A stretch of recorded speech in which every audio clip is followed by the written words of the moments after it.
तातवसा ओम नमः सिद्धेभ्यः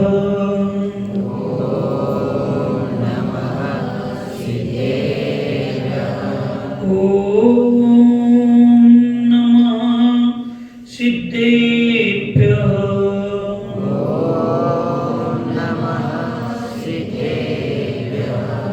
ओम नमः सिद्धेभ्यः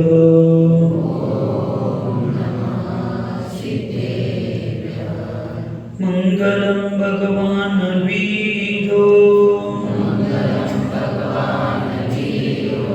मंगलम गौतमो गणी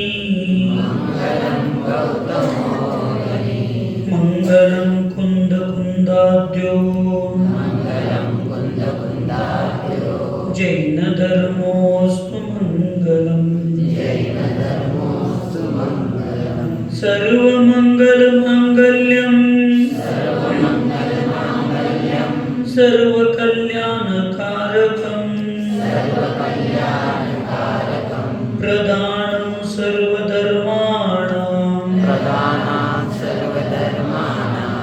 जैनं जयतु शासनं वन्दे विद्यासागरं वन्दे सन्मति सागरं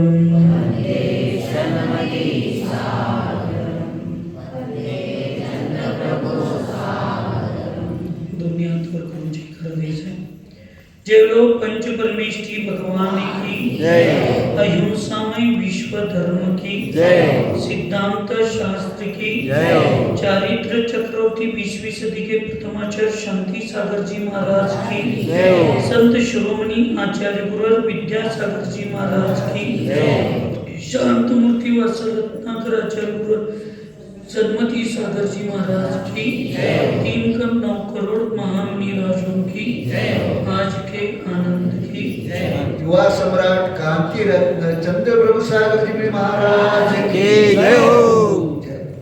सत्त्वेषु मैत्रीं गुणेषु प्रमोदं क्लिष्टेषु जीवेषु कृपां करोतु माध्यस्थभावं विपरीतवृत्तौ सदात्मा विदधातु देवः सदात्मा विदधातु देवः।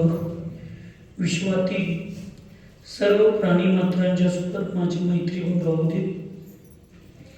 आपल्यापेक्षा गुणी व ज्ञानी जनांच्या प्रती आदर प्रमोदभाव राहू दे. दुःखी कष्टी जीवांच्या प्रती वात्सल्य करुणाभाव राहू दे व विपरीत विचारांच्या स्थानी माध्यस्थ समताभाव राहू दे. अशी मंगलमयी भावना जिनेंद्र भगवंतांच्या चरणी उपस्थित सद्धर्म भविष्य. शायिकं अनन्तमेकं त्रिकाल सर्वार्थयुगपदवभासं सकलसुखधाम सततं वंदेयं केवलज्ञानम्. आचार्य पूज्यपाद महास्वामींनी श्रुत भक्तीमध्ये शायिकम अनंतम जे ज्ञान ज्ञानावर कर्माच्या अत्यंत क्षयाने प्राप्त झाल्यामुळे शायिक आहे, अर्थात ते कधीही नाश न होणार आहे म्हणून ते अनंत आहे. या विश्वामध्ये ते एकमेव ज्ञान असं आहे ते सिंगल होतं. मती ज्ञानाबरोबर श्रुतज्ञान नियमन असतं, औदिक ज्ञान ही असू शकतं, मनप्रज्ञानही असू शकतं, काही वेळेलाही चारी ज्ञान असू शकतं. पण एकच ज्ञान जर असेल तर ते फक्त केवल ज्ञान असतं. असं ते अद्वितीय असं केवल ज्ञान ज्याच्याबरोबर कोणत्याही क्षयोपशमी ज्ञानाची त्याला जोड आवश्यकता लागत नाही. आणि ते ज्ञान कसं आहे तर 3 कालासंबंधी समस्त पदार्थांना एकदम जाणतं. पहिला मला मग तुम्हाला असं नाही, पहिला स्वर्गातले मग मनुष्यातले मग तिर्यंच्यातले असं नाही. सगळ्यांना 3 लोकांमध्ये नुसता जीवच नव्हे तर जेवढे पदार्थ आहेत, 9 पदार्थ घ्या किंवा 6 द्रव्य घ्या, ह्या सगळ्यांचे भूतकाळातील अनंत आनंद, वर्तमानातील एक आणि भविष्यातील सर्व म्हणा किंवा अनंत आनंद म्हणा त्या पर्यायाला जाणतं. मी का म्हणा लागलोय अनंत आनंद, सर्व पर्याय मी का म्हणत नाही याचं कारण, सर्व पर्याय म्हटला तर पहिलाही पर्याय जाणला पाहिजे आणि शेवटचाही पर्याय जाणला पाहिजे. मोक्षाला जाणाऱ्या जीवाचा भविष्यातील शेवटचा पर्याय केवळ ज्ञान सांगू शकेल. पण जो अभावी जीव आहे, ज्याचा कधी संसार परिभ्रमण संपणारच नाही, त्याचा शेवटचा पर्याय तो कसा सांगणार. आणि प्रत्येक द्रव्य अनादि निधन आहे, अनादि आहे, म्हणजे ज्याची सुरुवातच नाही त्याचे सर्व पर्याय म्हटलं तर पहिला पर्याय तो कसा सांगणार. म्हणून अपेक्षेनं म्हटलं जातं सर्व पर्यायांना ते जाणतं, पण वास्तविक जे अनादि आहे, ज्याचा पहिला पर्यायच नाही, ते जाणणं अशक्य आहे. आणि ज्या अभावी जीवाचा पर्याय शेवट होऊच शकत नाही, त्याचाही सर्व पर्यायानं जाणणं अशक्य आहे. म्हणून अनंतानंत पर्यायानं जे जाणतं आणि जे संपूर्ण सुखाचं स्थान आहे, अशा त्या केवळ ज्ञानाला मी सदैव नमस्कार करतो, असं पूज्यपाद आचार्यांनी सांगितलं. मग हे केवळ ज्ञान मिळतं कसं.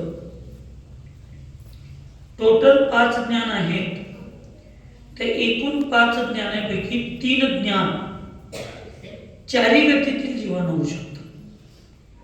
मतिज्ञान, श्रुतज्ञान आणि अवधिज्ञान. मनुष्यानं होऊ शकतं, तिर्यंच्यानं होऊ शकतं, नारकींना आणि देवांना तर ते जन्मताच असतं, आणि मनुष्यानं आणि तिर्यंच्यांना गुणांच्या माध्यमातून काही लोकांना ते असू शकतं, काही जीवांना असू शकतं. त्यामुळे या 3 ज्ञानाची फार विशेषता नाही असं मी एकांतानं म्हणणार नाही, अपेक्षेने. कारण हेतलं मती आणि श्रुत असल्याशिवाय ना अवधिज्ञान होणार नाही, ना मनप्रयत ज्ञान होणार नाही, ना केवळ ज्ञान होणार नाही. त्यामुळं केवळ ज्ञानाचंही फाउंडेशन मती श्रुत ज्ञान आहे, अवधिज्ञानाचं फाउंडेशन ही मती श्रुत ज्ञान आहे, आणि मनप्रयत ज्ञानाचं सुद्धा फाउंडेशन मती श्रुत ज्ञान आहे. अवधी आणि मनप्रयत ज्ञान असायलाच पाहिजे केवळ ज्ञान होण्यासाठी, असं कुठेही नियम नाही. पण मती आणि श्रुत सम्यक ज्ञान असल्याशिवाय केवळ ज्ञान होऊ शकत. पण नुसताच मती आणि श्रुत ज्ञान असल्यानंतर केवळ ज्ञान होतं असं म्हणणं सुद्धा योग्य होणार नाही जिनवाणीप्रमाणे. कारण ते मती आणि श्रुत ज्ञान हे 4थ्या गुणस्थानापासून चालू होतं. मग मती आणि श्रुत ज्ञानाबरोबर काय पाहिजे तर ते चारित्र्य पाहिजे. आणि जोपर्यंत मती आणि श्रुत ज्ञान असंयमी अवस्थेत द्वादशांग ज्ञान असू शकतं. असतंय का नसतंय ऐकू येत नाही मला. कुणाला असते सांगा. देवांना नाही, सौधर्मी इंद्राला. हा, देवांना म्हणजे सगळ्यांना झालं. तर सौधर्मी इंद्राला त्या ठिकाणी द्वादशांग ज्ञान असतं. म्हणून नुसता मती श्रुत ज्ञानाबरोबर केवळ ज्ञान होणार नाही. एवढं द्वादशांग ज्ञान असून सुद्धा आणि सर्वार्थ सिद्धीपासून अत्यंत जवळ सिद्धशीला असून सुद्धा आणि 33 सागर एक समय सुद्धा कुठली चर्चेचा अभाव नाही आणि पुनरावृत्ती नाही. एकदा झालेलं चिंतन परत 33 सागर मध्ये दुसऱ्यांदा नाही. एवढं ज्ञान तिथं असून सुद्धा तिथल्या तिथं उडी मारून ते जाऊ शकत नाहीत. त्यांना परत कुठे यायला लागतं? मनुष्यगतीत यावं लागतं, कर्मभूमीत यावं पाहिजे, चतुर्थ काल पाहिजे, भरत ऐरावत किंवा विदेह क्षेत्रासारखे कर्मभूमी पाहिजे.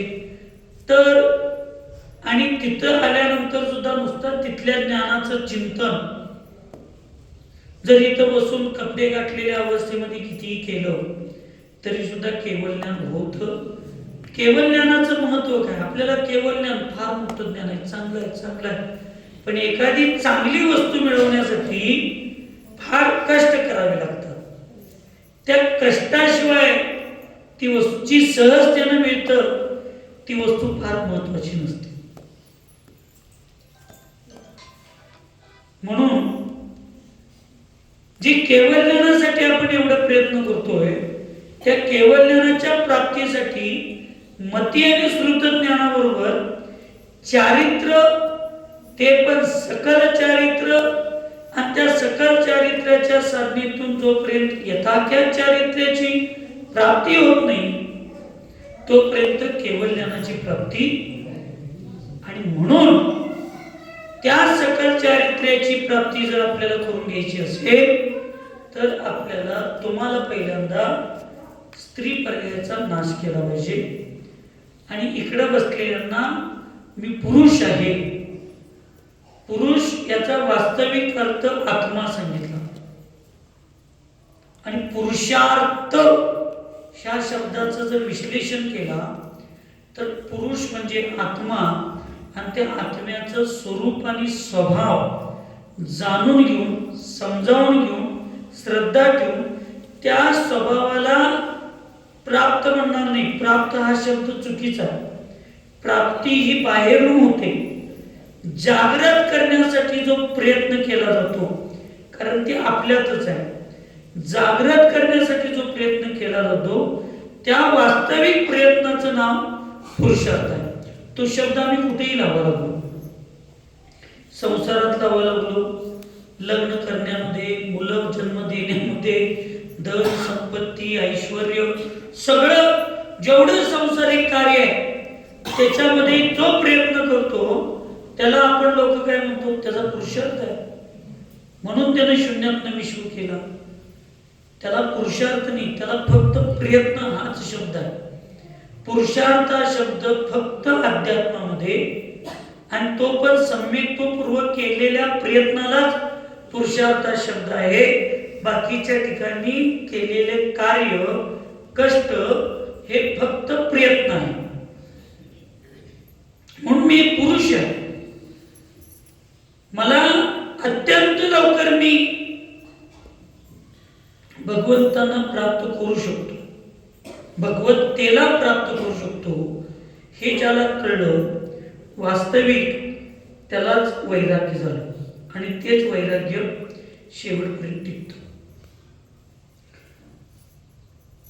आचार्यश्री शरीरानं आपल्यातून गेले पण त्यांचे विचार कधी आपल्यातून संपणार नाही. आचार्यश्रींचं एक वाक्य होतं, मन से नहीं, तन से नहीं, मन से पास होना जरूरी है.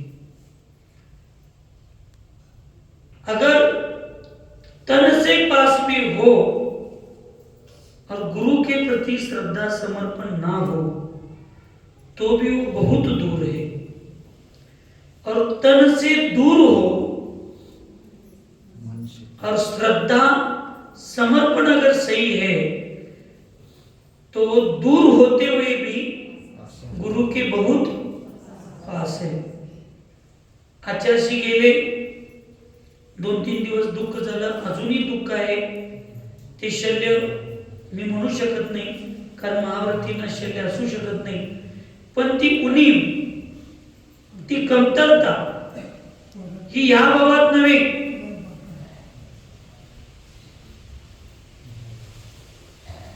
तर ती केवळ ज्ञानाची प्राप्ती होईपर्यंत ती कमतरता 100% असणार, यात काही वाद नाही. पण आचार्यश्रींनी आम्ही ब्रह्मचर्य अवस्थेत असताना एक वाक्य सांगितलं होतं, अगर इस विश्व में सबसे बड़ा मित्र कौन है? सबसे बड़ा मित्र कौन है? तो ना भगवान है ना वो गुरु है। अगर सबसे बड़ा मित्र अगर कोई है तो जिसके हृदय में भगवान से ज्यादा उसकी वाणी और गुरु से ज्यादा उसके विचार जिसके हृदय में है, वो विचार ही वास्तविक सच्चा मित्र होता है, बाकी कोई मित्र नहीं होता। कारण भगवान तर आपल्या जवळ आता नाही तर पंचमकाला, गुरु आता तर कायमचे सोडून गेले। तुमची एकच गुरु होते त्यामुळे गेले, तुम्हाला फार दुःख कमी असायला पाहिजे। आमच्या आयुष्यात 2 गुरु होते आणि बरोबर 10-10 वर्षाच्या अंतरावर सोडून गेले। म्हणजे 12 वर्षाचा तप असतो, त्या तपामध्ये झालेल्या गोष्टींचं साधूंना सुद्धा 12 वर्षाचं एक महाप्रतिक्रमण सांगितलं। ते महाप्रतिक्रमण असं आहे की 12 वर्षात एकदा सगळ्या साधूंनी आपल्या गुरूंच्या सानिध्यात यायचं असतं आणि 12 वर्षातले सगळे दोष सांगून एक महाप्रतिक्रमण गुरूंच्या चरणामध्ये बसून प्रतिक्रमण करायचं असतं। युग प्रतिक्रमण म्हणतात त्याला। एक 12 वर्षाचं युग असते, एक तप असतं।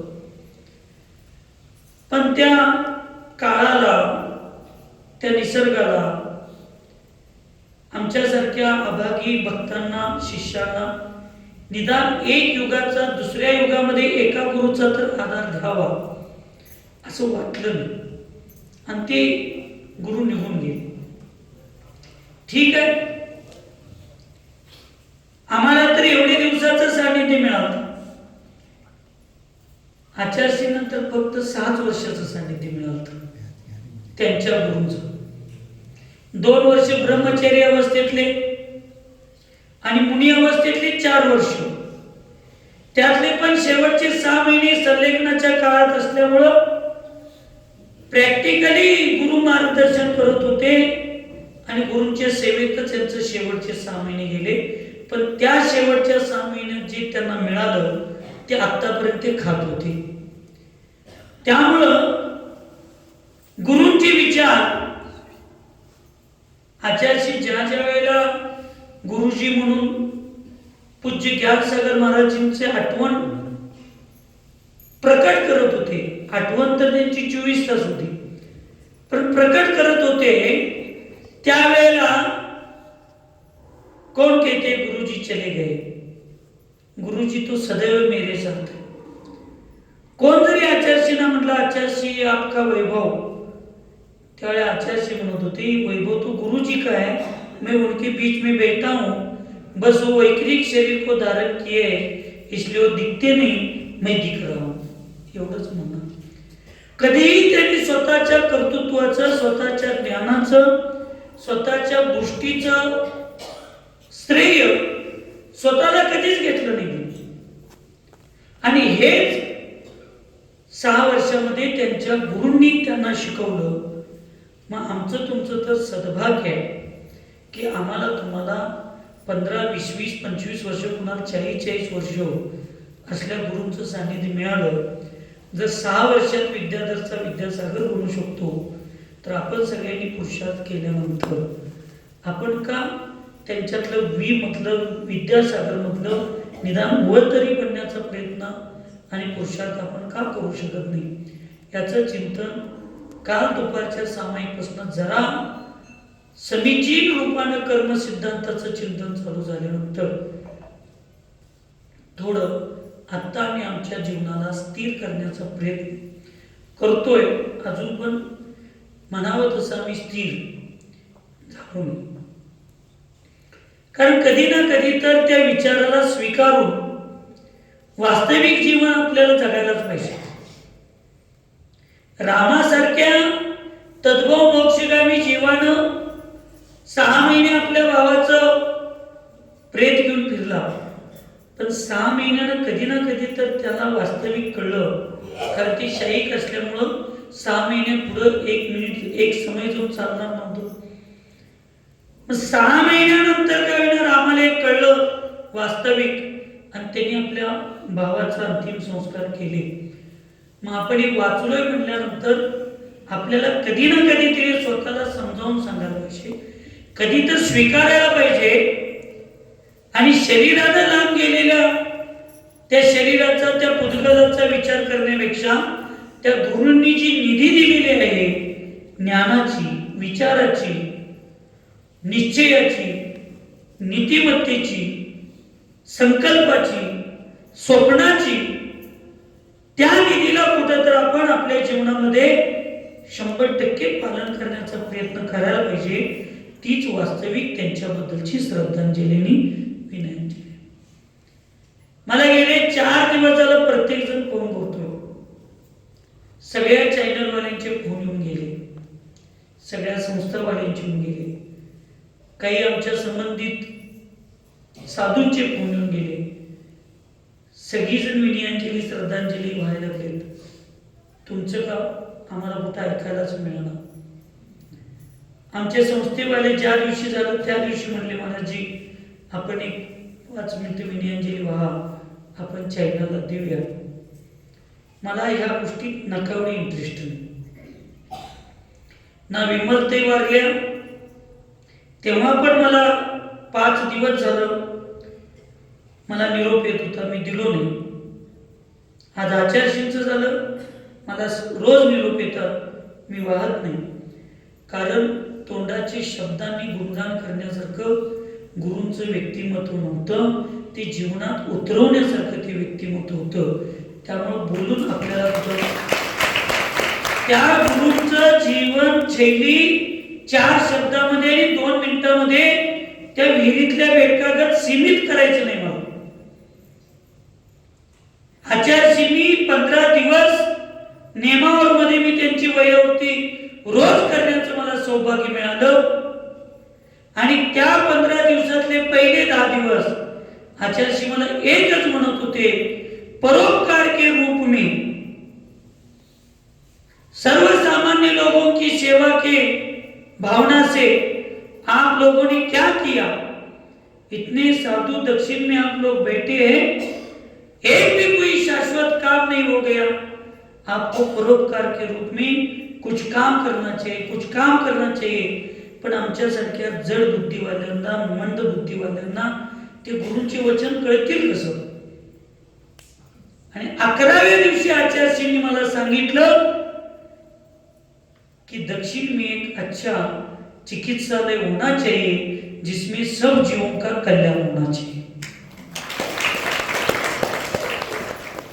आणि त्या दिवशी मी आचार्यश्रींना, ही माझी अत्यंत दुर्बुद्धी आहे, अत्यंत विवेकहीन माझं जीवन आहे, कर्तृत्वाला कुठं तर मी माझं समजत होतो असं मला वाटत होतं. म्हणताना माझ्या तोंडातून फटकत, माझ्या आयुष्यात 2 गोष्टी ज्या चुका मी माझ्या केल्या ते मी आयुष्यात कधीच विसरू शकत नाही. 2001 सालाला मला आचार्यश्रींनी म्हणले होते, अजून पण तुम्ही ग्रॅज्युएशनला बसू शकता, ग्रॅज्युएशन करू शकता. त्यावेळी माझ्या तोंडातनं फटकन गेलं की आचार्यश्री ग्रॅज्युएशन शिक्षण सोडून काहीही सांगा, सगळं करतो. जर त्या दिवशी माझं ग्रॅज्युएशनला जर अर्ज भरलो असतो आणि मी शाळा शिकायला जर कॉलेजला गेलो असतो तर 2004ला माझी सुद्धा दीक्षा त्या महात्म्याच्या हस्तेच झाली असती. पण अभागी मी, जिबीला सांभाळण्याची अक्कल नव्हती. त्यावेळी मी बोलता बोलता बोललो की आचार्यश्री शिक्षण सोडून काहीही सांगा. आणि 2004ला मी नारळ ठेवलो, त्यावेळी आचार्यश्री सांगितले दीक्षा सोडून काहीही सांगा. ही आयुष्यातली माझी सगळ्यात मोठी चूक. मी एवढ्या वाईट मार्गाला गेलो, मला कधी पश्चाताप झाला नाही. माझे वडील गेले, मी 2 दिवसात स्थिर झालो. पण एक शब्द माझ्या पूर्ण आयुष्याला अस्थिर केलं. मी सगळ्या लोकांना सांगत होतो आणि एवढं होऊन परत नेमावर मध्ये माझ्या गुरु गुरूंनी माझ्यावर कृपा करण्याचा प्रयत्न केला आणि चिकित्सालय व्हायला पाहिजे म्हटले आणि माझ्या तोंडातनं फटकरण गेलं. आचार्य अकॅडमी करूपर्यंत मला कंटाळा आलाय आणि चिकित्सालय करण्याचं माझी कुठली ताकद आहे? ती माझी ताकद नाही. मला 1-2-3 वर्ष वेळ द्या, त्याच्यानंतर मी चिकित्सालयासाठी. त्यावेळी आचार्यश्रींनी मला एक वाक्य वापरले होते कि वेळ गेल्यानंतर काही गोष्टी करून फायदा नसता. आपने कोरोना के काल में कुछ सीखा है कि नहीं? कितने साधुओं का परिश्रम हुआ है, कितने व्रती लोगों को क्या क्या हुआ है, कितने सामान्य जीवों को परेशानी हुई है. उनको कौन देखेगा? उन पर कौन दया करेगा? तुमच्या माहितीसाठी सांगतो, 25 जानेवारीचा दुपार होता. आमच्या दीदींच्या या सगळ्या श्रावकांच्या चौक्यामध्ये आहार झाला आणि दुपारी आम्ही वयावरती करत असताना एक तिहार जेल मधला अत्यंत क्रूर कैदी तो तिथं आलेला होता आणि वयावरती करता करता तिथले काही पत्र घेऊन आलता आणि ते पत्र आम्ही आमच्या त्या दिवसापर्यंत जे आचार्यशींचं जे रूप होतं. निलेश, मी माझ्या आयुष्यात 8 वर्ष आचार्यशींच्या पाशी राहिलो. त्याच्यानंतर मी नेमावरला जाऊपर्यंत प्रत्येक प्रवचन सगळ्या गोष्टी ऐकलो, पण ते रूप मी माझ्या आयुष्यात आचार्यशींचं कधीच बघितलं नाही. ज्यावेळी तो तिहार जेल मधल्या एका कैदीचं पत्र वाचत होता आणि त्या पत्रामध्ये तो सांगत होता की बाबा,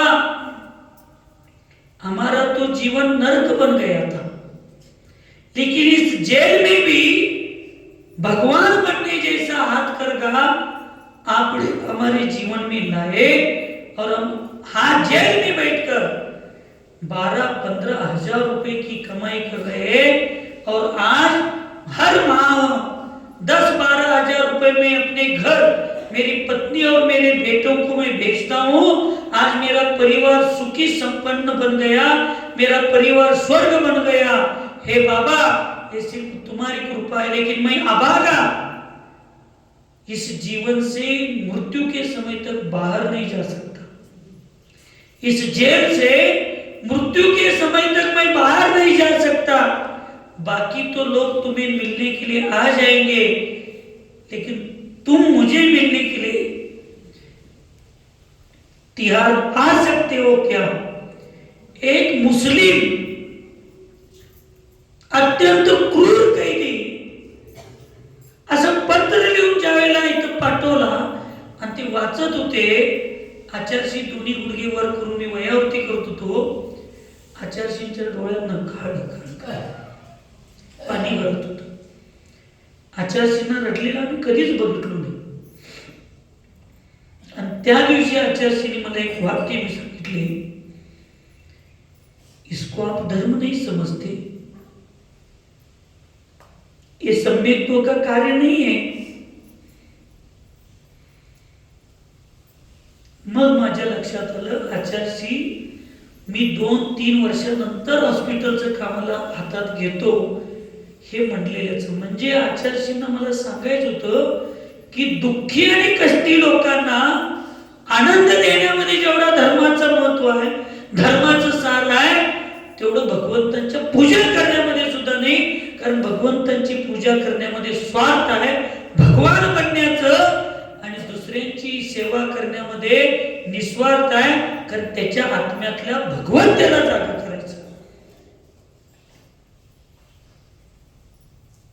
आणि मग मी विहार करत करत करत आलो आणि माझा संकल्प त्या हॉस्पिटलच्या निमित्तानं, गुरुपौर्णिमेच्या निमित्तानं मी संकल्प केला. त्यामुळे मी गेले 3 दिवस, 2 दिवस तर मी काही बोललोच नव्हतो, पण आता 3 दिवस झाले मी सगळ्यांना एकच सांगतोय, ज्या दिवशी आचार्य विद्यासागर आयुर्वेदिक चिकित्सालयाचं उद्घाटन होईल आणि मी माझ्या हातनं एका वयोवृद्ध साधूची माझ्या हातनं ज्या दिवशी वयावृत्तीने पंचकर्म करेन, तीच माझ्या गुरूंच्या चरणामध्ये माझी श्रद्धांजली असेल, तीच माझ्या गुरूंच्या चरणामध्ये विनयाजली असेल. याच्यापेक्षा मला शब्दानं बोलून विनयांजली करायची नाही, श्रद्धांजली करायची नाही. पण ते मी एकटा काहीही करू शकत नाही. त्याच्यासाठी सगळ्या साधूंची साथ पाहिजे, तुमच्यासारख्या श्रावकांची साथ पाहिजे. आणि म्हणून केवळ ज्ञान जेवढं सरळ आहे ना, केवळ ज्ञानाला जेवढं सरळ आहे तेवढंच सरळ आचार्यशींचं जीवन होतं. तेवढंच सरळ, आत एक आणि बाहेर एक नाहीच. आणि तेवढ्या सरळ ज्ञानाची प्राप्ती करण्यासाठी तेवढ्या सरळ गुरूंचा आदर्श घेऊन आम्ही सगळ्यांनी दीक्षा घेतलो आणि महाराजांनी सुद्धा दीक्षा घेतली. आणि ते ज्ञानाचा स्वभाव जसा सरळ आहे, त्या गुरूंचा जसा सरळ स्वभाव जसा आहे, तसं तुमचं नाव सरळ सागर आहे. तर आजच्या दीक्षा दिवशी मी भगवंतांच्या चरणी हीच प्रार्थना करतो की नावाप्रमाणे त्यांचे गुण आणि त्यांचं ज्ञान त्यांना लवकरात लवकर प्राप्त होऊ दे. कारण त्याच्यासाठी ही दिगंबरी दीक्षा आहे आणि त्या दिगंबरी दीक्षेचा फायदा आपण करून घ्यायला पाहिजे. साधू होऊन जर आत आणि बाहेर एक असेल, साधू होऊन जर दिगंबर मुद्रेबद्दल उत्साह नसेल, साधू होऊन जर देवशास्त्र गुरूंच्या बद्दल आपल्याला जर विनय आणि त्याच्याबद्दलचा जर आदर्श नसेल, तर आपलं साधूपणा व्यर्थ आहे, आपलं ते जीवन व्यर्थ आहे. आणि आता तुमचं आमचं जीवन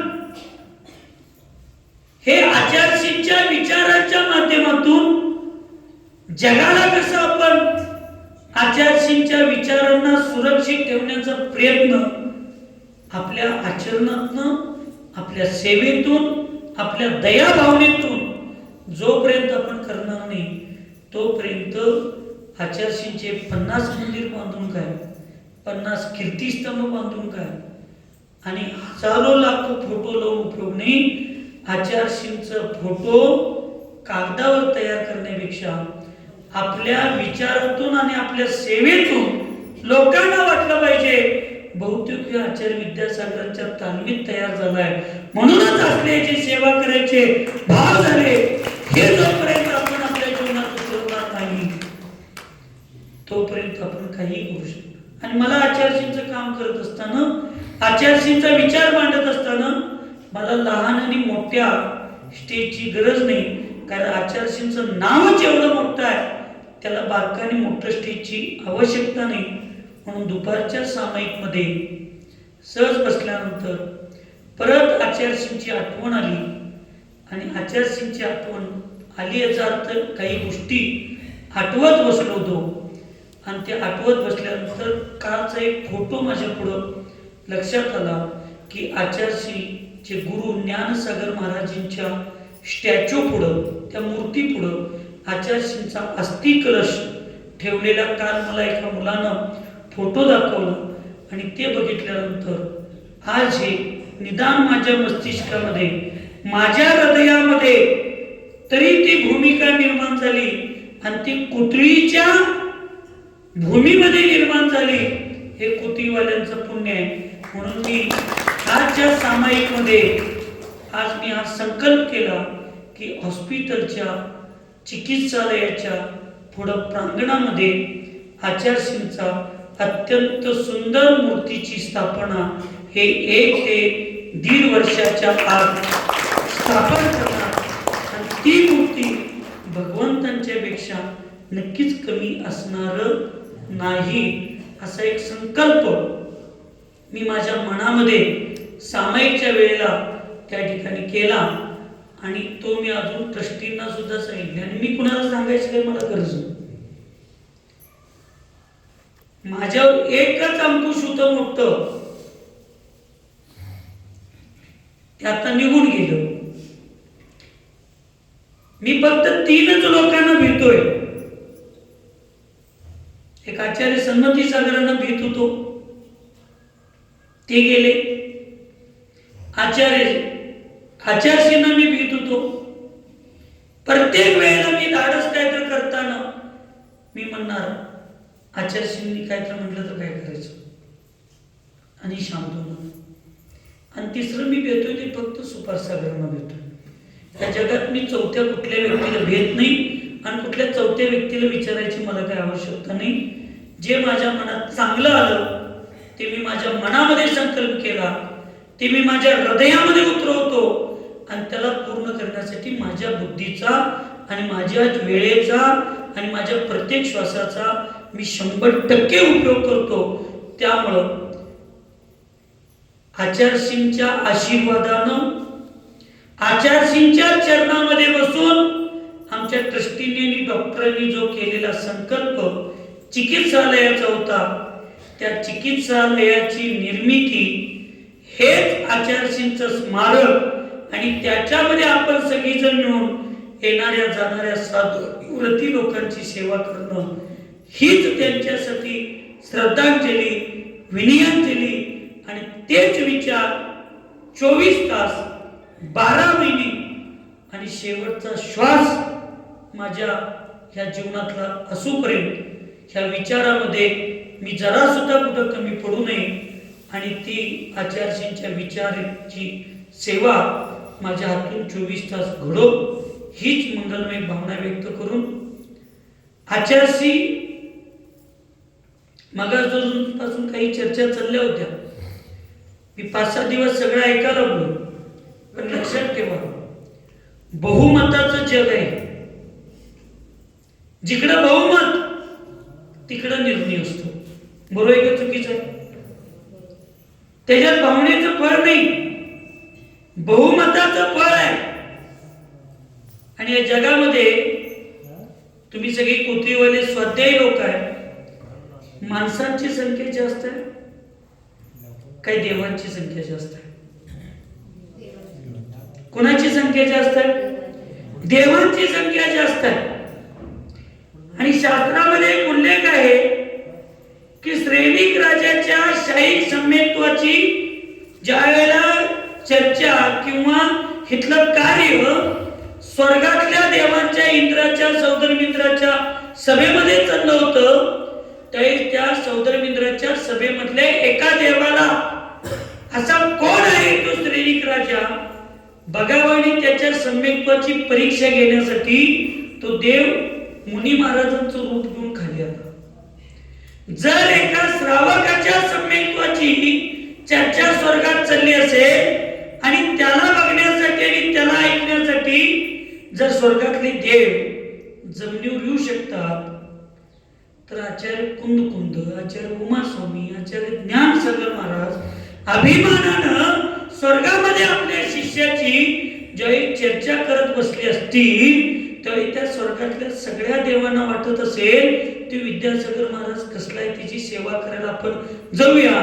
पण पंचम कालाचा दोष असल्यामुळे स्वर्गातले देव हे खाली येऊ शकले नाही. त्यामुळे देवांच्या भावनेची ताकद जास्त झाली आपल्या मनुष्यांच्या भावनेपेक्षा. आणि त्यामुळं आचार्यश्रींना बहुतेक त्या देवांच्या सगळ्यांच्या भावनेनं, ती शक्तीनं आमच्यातले आचार्यश्री देवानी तिकडे बघायसाठी बोलवलं असतील असं माझं चिंतन मगाशी चाललं होतं. शेवटी बहुमत आहे आणि स्वर्गातले देव जास्त आहेत.